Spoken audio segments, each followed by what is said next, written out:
আজ আমরা এসেছি ময়মনসিংহ বিভাগীয় শহরের একেবারে কেন্দ্রে অবস্থিত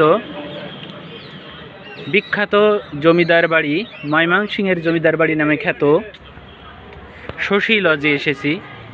এটি সংস্কৃতি বিষয়ক মন্ত্রণালয়ের অধীনে অবস্থিত। শশী লজে কাহিনীটা একটু আপনাদের বলি। মুক্তাগাছার জমিদার বংশের উত্তরসূরি নিঃসন্তান মহারাজা সূর্যকান্ত আচার্য চৌধুরী তার দত্তক পুত্র শশীকান্তের নাম অনুসারে ময়মনসিংহ শহরে শশী লজ নামে একটি বিলাসবহুল দ্বিতল প্রাসাদ নির্মাণ করেন। সুরম্য এ অট্টালিকা প্যারিস ও ইউরোপের বিভিন্ন স্থান থেকে সংগৃহীত নানা ধরনের শৌখিন উপকরণ দিয়ে সজ্জিত ছিল। কিন্তু 1897 সালের জুন মাসে প্রবল ভূমিকম্পে বিধ্বস্ত হওয়ার পরে 1905 খ্রিস্টাব্দে হতে 1911 খ্রিস্টাব্দের মধ্যে মহারাজ শশীকান্ত পুনরায় একতলা বিশিষ্ট স্থাপনাটি নির্মাণ করেন। প্রায় 9 একর জায়গা জুড়ে বিস্তৃত প্রাসাদটির প্রবেশ মুখে রয়েছে অর্ধবৃত্তাকার খিলানাকৃতির প্রবেশ তোরণ ধরে প্রসাদের দিকে যেতে চোখে পড়ে সবুজ ঘাসের বাগান, যেখানে অলঙ্কারিত মার্বেল পাথর দিয়ে তৈরি ঝর্ণার মাঝে একটি সুন্দর ভাস্কর্য। মূল ভবনটির দক্ষিণ দিকে একটি পুরাতন পুকুরও রয়েছে, যার উত্তর পাড়ের মধ্যস্থলে একটি মার্বেল পাথরের ঘাটলার উপর দ্বিতল একটি স্নানঘর অবস্থিত। প্রাসাদের অভ্যন্তরে ছিল মার্বেল পাথরের অলঙ্করণে তৈরি একটি চমৎকার ঝর্ণা, কাঠের মাঝে দ্বারা নির্মিত বলরুম, আলোকসজ্জার জন্য ঝুলানো ছিল বড় বড় ঝাড়বাতি। প্রাসাদটির দরজা এবং জানলায় ছিল রঙিন কাচের পাতের উপর অত্যন্ত চমৎকার অলঙ্কার। অন্যান্য স্থাপত্যিক গঠনশৈলীর কারণে 1989 খ্রিস্টাব্দে সংস্কৃতি বিষয়ক মন্ত্রণালয়ের আওতাধীন প্রত্নতত্ত্ব অধিদপ্তর কর্তৃক এটি সংরক্ষিত পুরাকীর্তি হিসাবে ঘোষিত হয়। দেখুন, আমরা এখানে কত বছর আগের সেই গাছ আমরা দেখতে পাচ্ছি। এখানে বিশাল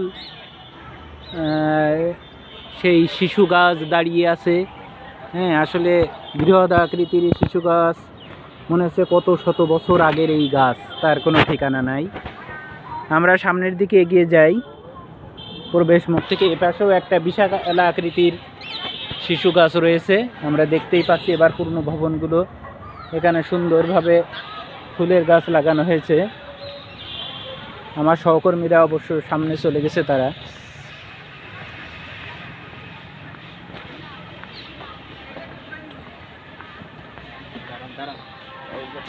বাংলাদেশের বিভিন্ন প্রান্ত থেকে, এমনকি বাইরে থেকেও পর্যটকরা এখানে এসে ভিড় করেন।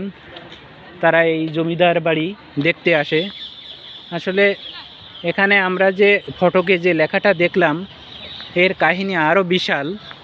মূলত মুক্তাগাছা, ময়মনসিংহের যে মুক্তাগাছা উপজেলায় মুক্তাগাছা জমিদার বাড়ি রয়েছে, এই ময়মনসিংহের একটি উপজেলা মুক্তাগাছা জমিদার বাড়ি। সেই মুক্তাগাছা জমিদার বাড়ির যে জমিদার ছিলেন, বিখ্যাত জমিদার, সেই শ্রীকৃষ্ণ আচার্যর তৃতীয় উত্তরসূরি অর্থাৎ তৃতীয় বংশধর এখানে এসে এই জমিদার বাড়ি এটি তৈরি করেন। হয়তো 200-300 বছর আগে জমিদার বাড়িটি তৈরি করেন জমিদার। কিন্তু কথা হচ্ছে যে এই উত্তরসূরি ছিলেন গৌরীনন্দন আচার্য। সেই গৌরীনন্দন আচার্য দুঃখের বিষয়, তিনিও নিঃসন্তান ছিলেন। গৌরীনন্দন আচার্যর আবার সেই দত্তক নিলেন, দত্তক পুত্র হচ্ছে গৌরী আচার্য। দত্তক পুত্র ছিলেন, আমি অবশ্য ভুলে গেলাম দত্তক পুত্র। তারপরে তার স্ত্রী, সেও নিঃসন্তান ছিল, তার স্ত্রী ছিল বিমলা দেবী। সেই স্ত্রী পুনরায় আবার সন্তান দত্তক নিলেন, যে সন্তানের নাম ছিল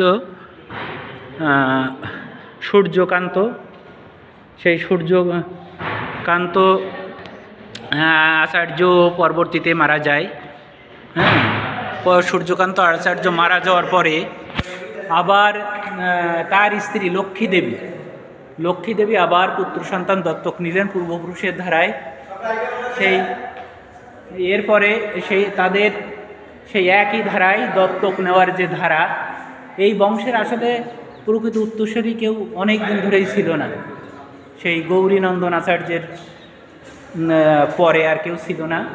তারপরে আবার লক্ষ্মী দেবীর সূর্যকান্তকে, যার প্রকৃত নাম ছিল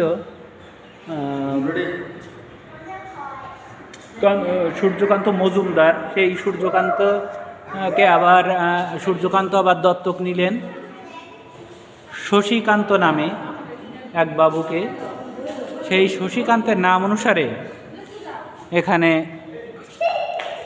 এই শশীকান্তের নাম অনুসারে এই জমিদার বাড়িটির নামকরণ করা হয় শশী লজ। এই হলো এই শশী লজের রহস্য।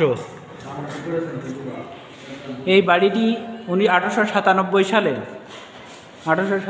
সালে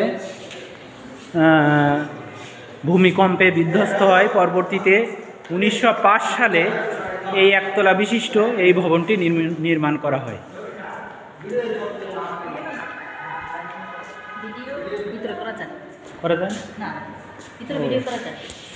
আচ্ছা, ঠিক আছে।